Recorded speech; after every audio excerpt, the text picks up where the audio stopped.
Hey YouTube, welcome to my 1.4 patch overview on Bless Online. In this video, we kind of going to go into what they've done for the Ranger and what they've done for the game. So first starting off right now, I'm going to go into what the Ranger skill setup that they've updated and buffed up and kind of go into whatever else they've done in patch as well. So just begin. So the first thing they done for the Ranger is that they gave us a backward leap. So this was in the Japanese versions from what I saw before, but it was a little bit different. But it's like, just like the retreating shot. We can just press our dodge skill after upgrading it, and we can jump about 12 meters backwards. And of course, it is spammable where I can go multiple times all the way back, making it very, very helpful in escaping in those bad situations in PvP. If you do it wrong, of course, you can end up in a position that you don't want to be in, but it gives us an actual kiting ability. That's one of the first skills that they updated for the Ranger, and to me, it's just absolutely awesome. I love the skill. I wouldn't use it in certain situations. I'll keep my dodge roll because I want to stay in a local sized position in PvE in some aspects, but in PvP, this dodge roll is hands down one of my favorite to update. The second things they've done now is they also added healing reductions to our effects. One of that being a skill that we really don't use is ambush. We can stun the target and we also reduce healing by 50% for 5 seconds. This can come in a lot of handy when you're focusing around maybe BGs or trying to hold points. I don't really see it being useful just yet because we have to be close range. I don't know any other comboing with it right now, but maybe in the future this could be more helpful to say it was nice. It's a nice thing that they've done for that. Keeping going down the list, the thing they've done now for both our focus tactic and our swift attack tactic is give us a movement speed increase. So we now have that a nice 20% increase in movement speed whenever we switch stances back and forth between the effects. That's cool. It's a little bit of help. It lets us kite a little better. Nothing huge. It's just one of those small little tweaks. Now they've also given us the ability to CC break. It's not a CC break; it's an immunity. I'll rephrase that. It's immunity to CC and position control effects. So while we're in retreating shot or our new dodge that we can use, both these leaping effects now give us immunity.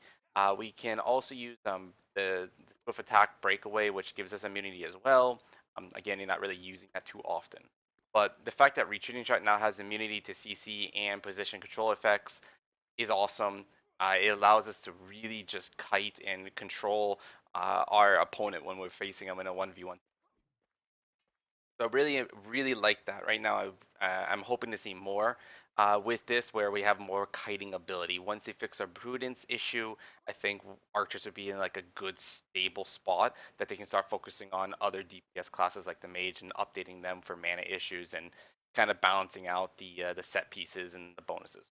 So moving forward, next effect that I think is just awesome is the focus attack switch effect. Is the wedge? It's they call it wedge. It's essentially bleed. So it says in this, it's a bad description. It's not when it causes critical hits anymore. They actually updated it just this patch, where every hit will cause a bleed effect. What that means is I can actually charge up skills and cause a bleed attack to anybody I'm facing, which is pretty awesome. It does a lot of damage. So if I go here and charge up the skill here, and switch stances, I actually stack my bleed right here up to three times, and it does about anywhere from 400 to 600 damage. You can keep doing that as long as you have the buff on, which lasts like I think 5 or 6 seconds, which is a long time. So needless to say, 5 seconds of me being able to constantly inflict 3 stacks of bleed on you is pretty big, and you can keep buffing that up while you're kiting them. So you're dotting them, kite, dot, kite, dot, kite. I think it's a great idea. It's going to take some playing around with it. Of course, people are still going to run the snipe tactic where that one-shot crit where they hit you for 16,000 damage. It's fun, right? Who doesn't like one-shotting people? But it's not an archer to me, especially when I'm trying to play around with kiting mechanics and stuff like that. I don't mind the one-shot kill type mentality, but it's not that much fun for me personally. So going into the rest of the skills, the last things they've done here is they actually increased our Arrow of Destiny.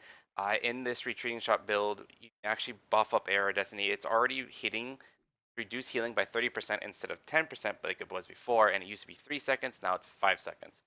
Huge difference, huge update, I love it. these updates to the patches, this update to the Ranger is awesome. I think it's amazing. I think they're going in a good direction. There's a lot more they can do. They need to change up the chaining ability to really fit home with allowing players to make their own chains in some fashion as well would be very helpful, and kind of mixing matching different skills to make them do either similar effects or allow us to do more with the ability with the chaining ability. I would like to see them adapt that. It's going to take time, of course. So in the future, it might come. We'll have to see what happens.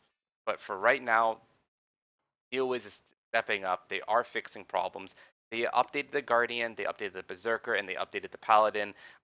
Each of them got a buff. Each of them got a some got a nerf. Most of them got a buff. The Paladin did get a pretty hard nerf, in my opinion. So we'll have to see how that plays out in the PvP aspects of the game.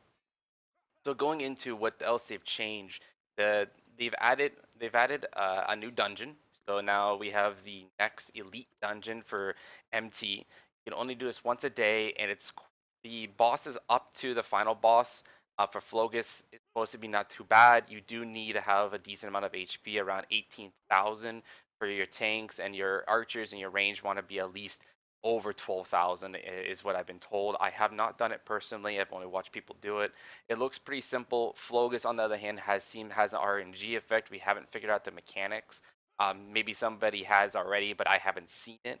So the dungeon it's a nice little addition to it. But what they've done for us now in this is that they've also made it so that you can get all the materials that you need for increasing from this dungeon.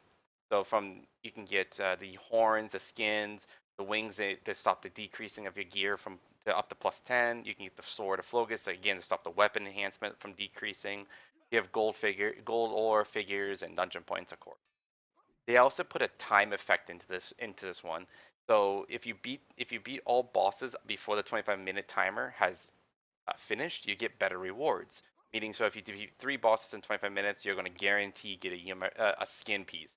If you defeat all 4 bosses within the 25 minutes, you get a skin piece and a horn supply box. So that's kind of cool. And Flogus is dropping a new heroic level weapon. It's the same exact style weapon, nothing unique about it. So if you go into MTE for that weapon, it's not really worth it. Its focus is just too difficult at this moment until they kind of fix the mechanics, so somebody figures out the mechanic to fight him. So moving down the list, we have one more thing they've updated. They've increased the drop rates to the Vitala and to MT dungeons. So Migra Turris and Patala Ruins, they both updated the dungeon for drop rate and rewards. So from my personal experience, now I've ran the dungeon since the update 4 times, and I've gotten purple drops except for one time where that was an MT and we got a blue item drop from Flucus. But all the other runs, we got a purple item for heroic armor pieces drop. Each boss drops a material now, so you're guaranteed to get 8 mixes if you're in MT or 1 submerge if you're in Patala. So both are pretty solid. I liked it.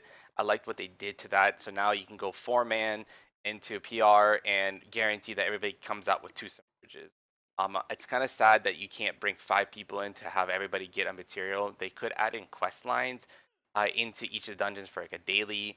Promoting a 5-player base would be better in my opinion, not the smaller base gets bigger rewards type mentality. I would like to see that, hey, if I'm running 5 people, I'm actually getting more rewards than if I ran 3 or 2 or even just soloing PR in this case. So I need to say that they updated it to give us drops, better drops, more drops. Is at least a step in the right direction. You're guaranteed at 100% to gain an armor piece, whatever it's going to be here, a purple or heroic grade or a rare or blue grade is RNG, of course. But I believe if you kill it faster, you get better rewards. It's all depending on the RNG. Now, the other thing they've done though is they added the gold ore as a separate drop table, and they added dungeon points as a separate drop table. So now you have a 60% chance of getting dungeon points or gold ore.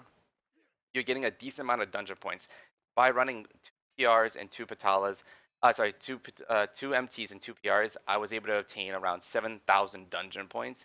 Now again, that's somewhat of an RNG effect. I do have 8% increase plus the 4% from the party buff, but it at least gives us more. more back for our time in the dungeons and making people want to do. Again, one of the downsides is that smaller the group, more dungeon points to receive. So that's running both MT and PR with 4 members, not 5 or 3. One of the things they've updated now going out of the dungeons is that they've listened to the community. They've inserted royal quest where we all get loot now. So each quest is going to give you around 33 silver per quest. We can't see it here, of course. I already completed all mine, but each normal and easy gives around 33 silver. A hard one, I think, gives around 50 or 60 silver. So each of the quests gives you about 30. So it's something. It's a little bit more incentive to do your royal quest. It's not a lot, but it's something, and they are listening. They'll probably convert this later down the road, more feedback and more updates in the future for the royal quest. But at least they are listening. They are giving us some type of income for completing a single royal quest. For each one you complete, you get more. And last but not least is the skins. They've added that into the dungeon points now, so now we can actually purchase skins directly from dungeon points special currency shop. So I'm not really sure why they added just the skin and not the horns. I'm still kind of thrown out for a loop for this. It's 2,000 dungeon points, so my honest opinion, is not really worth it unless you really need just one skin.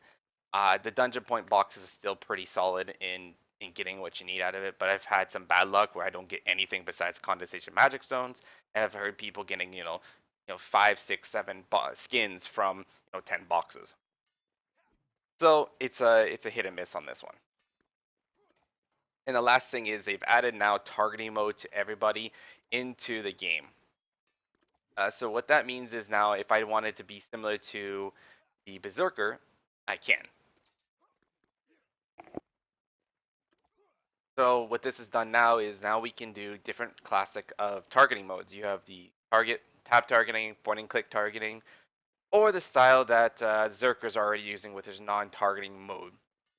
Personally, I don't like the non-targeting mode. I feel like it's just, I don't know. I don't feel like it's the same. I'm too close for one. That's one of the problems for me. I like the zoom out effect, but you have to get the zoom out effect. You do have to modify the INI file to get a further zoom out piece of it. So if you don't want to be this close, you have to modify the INI file to change the front view camera from X to Y, so you're more of a top-down position versus more than like a expand vision like I am right now. As you can see, I can move the mouse around. It gives me a little bit more freedom to do stuff. I don't need to sit on stuff here, but I feel like the targeting is just not there yet. Like it just doesn't feel correct. I have to play around with it. Again, I haven't done it enough myself to really say yes or no to it, but personally, I'm still not a fan of their action combat system in this game yet. One of the reasoning being that a lot of skills are focused on me targeting them. So if I'm trying to target somebody 20 meters away and I'm doing like this, trying to locate you as a ranger, like I don't even know what I'm targeting right now. It looks like I'm targeting that thing because I'm pointing at it. So at least that tells me it's like sort of okay, but in a mass PvP, I don't think it's going to work that well. But we'll see. It's going to take some time. They're going to update it, and I believe that Neo is listening. They're going in a right direction with this, and I hope they continue down this. They are listening. I hope people come back to try the game out. They're going to be doing server merges to kind of bring everybody together from all the servers that they opened up when they first started the early access, and it's going to take some time. And everybody should understand that it's going to take some time, and hopefully everybody watching my videos still wants to try Bless out, but they're kind of waiting into that middle piece where it's like, okay, they're working at it. And so I do recommend trying to come back to the game and watching what they've done. They've added some really cool features and some of the stuff that they've done already for Rangers, let alone what they've done for Zerkers and some of the Guardians for threats is it's pretty nice. And Paladins are getting somewhat nerfed as well. So they are listening. There's going to be a lot of changes within this year just alone. So hopefully this video has helped you, telling you what's happening within the world of Bless Online. If, like always, if you liked the video, please hit the like button. If you want to see more, hit the subscribe button. And like always, take it easy.